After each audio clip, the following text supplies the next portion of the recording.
So yeah, I'm gonna kind of switch a little bit back to, I'm not gonna kind of go over this Sean Rash bottle incident thing again.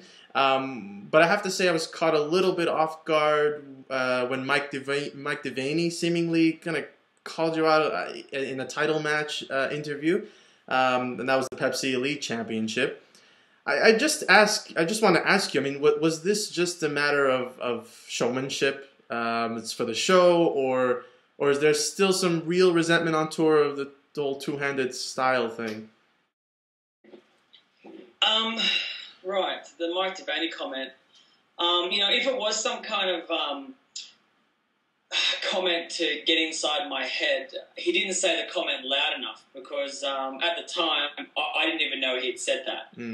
I said my bit and then I turned away and I went to go and get ready.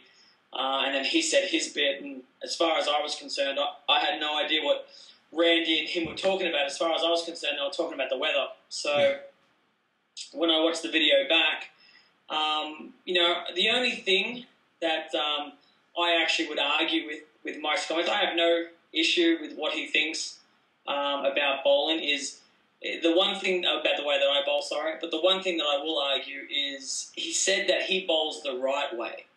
Yeah. And in my opinion, there is no right or wrong way. Walter Ray Williams bowls differently to everyone else in the world, and you probably wouldn't want to teach that, but he's the most winningest bowler in the history of the game. And then you have guys like me who bowl two-handed, and we've had a very consistent and strong season at the highest level of the game. And as far as I'm concerned, if you're throwing the ball down the lane and you're happy with how you're doing it and you're enjoying the game, then that's the right way to be bowling for you. And I've heard it all too many times in my life that I'm bowling the wrong way and I need to bowl the right way.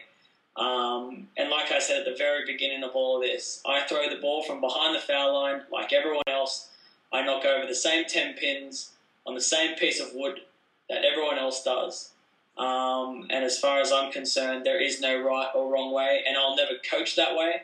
And a part of my coaching company's philosophy, the International Art of Bowling, is we will never change who you are as a bowler.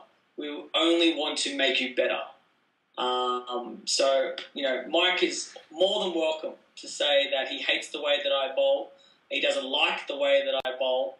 But the one thing that I will argue with him is there is no right way to bowl. It's your own way to bowl. And coming from someone who has so much experience in bowling and has been around the game long enough, I would have thought that he would have understood that. But I guess he doesn't, and I guess he didn't, sorry. And, I've heard it all my whole life, so hearing Devaney say it doesn't bother me one little bit. I mean... Yeah. Care less. Yeah, and I think that's what kind of made me ask the question. Really, was it just a bit of showmanship, or is there more to it? I think he believes it. Mike's a pretty honest guy, and he'll say what he thinks. So when the comment was said, he believes I'm doing this the wrong way, and like I said, he's entitled to his opinion. But I will argue the fact that there is no wrong way, and that's where I want to leave it. Okay, so I'm just gonna add something, and I think that others kind of feel the same way, that seemingly you've taken the brunt of other bowlers' emotions, and you've always held your head up high.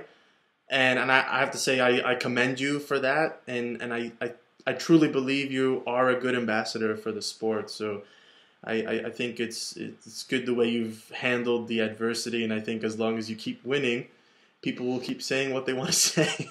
Right. And I think my message to bowlers alike and those at home is, for whatever reason, people are trying to paint the picture that I'm a bad guy, that I'm doing things to put my opponents off, that I'm bowling illegally. I mean, believe you me, that's just the tip of the iceberg to what a lot of the guys on tour think of me as a competitor. And the thing that they will have to understand is they can throw as many punches at me as they want.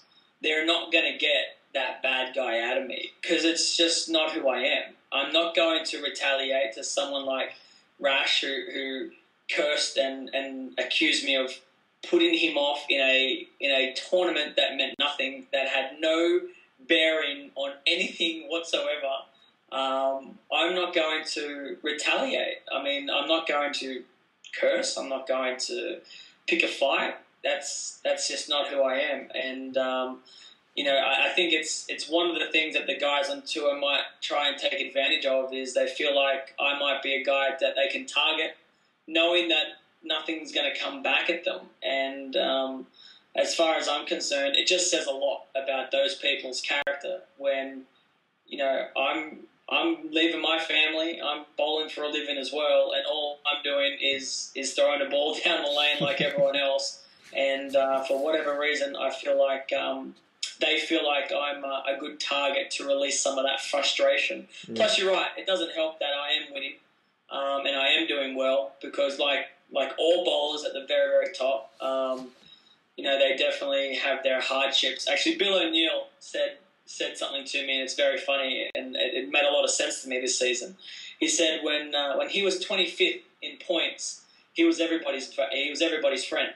Everybody liked Bill O'Neill, and then all of a sudden he started winning and was first and second in the points, and all of a sudden friends who were friends before are no longer friends anymore. And he said, it is a very cruel thing in sport that when you do get to the top, you have a lot more enemies than you do friends. And I've learned that this season, believe you me. And it's the way that you, like you said, overcome those adversities that makes you who you are as a person. And like I said, I will smile willingly at these clowns and beat them on the lanes where it's supposed to be fought. Yeah. Well, I mean, I guess they say it's lonely at the top, right? But thank you for watching Timer Bowling Video Ball Reviews.